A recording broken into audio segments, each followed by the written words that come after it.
I, Tarzan. You recycle? Stop down to the curb to find out more.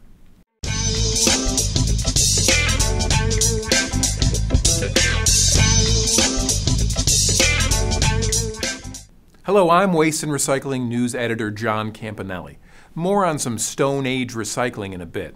But first, because of a glut of old televisions, computer monitors, and other displays, the California Department of Toxic Substances Control has issued an emergency regulation on cathode ray tubes.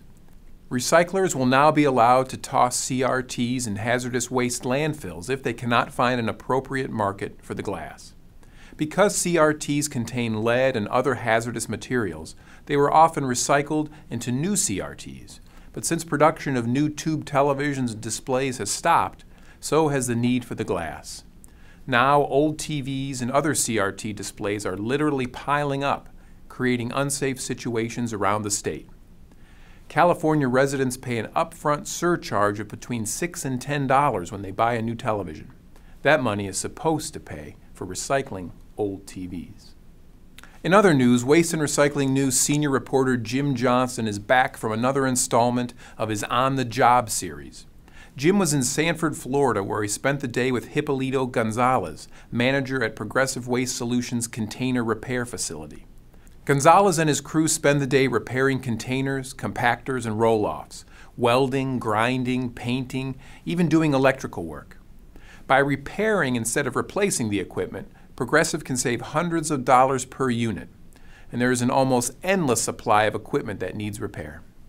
Check out Jim's article on his day with Gonzalez in this week's print edition of Waste and Recycling News. Finally, it turns out early humans weren't just hunters and gatherers, they were recyclers. Archeologists working at a site in Spain have discovered stone tools that had been used for one purpose and then modified for another use. The tools date back 13,000 years. It's the first known evidence that we were recycling long before any blue bins were around. The researchers' findings have been published in the Journal of Archaeological Science. Hey, also on that site in Spain, the researchers found film footage dating back 13,000 years. Have a look. Why we dig in dirt over there for new rocks and then work hard to sharpen? Why not reuse old tools from pile? I never think of that, Ignock. You very clever. We make you Corporate Sustainability Director for Cave, yes? That's all for now. Thanks for watching. We'll see you next week at the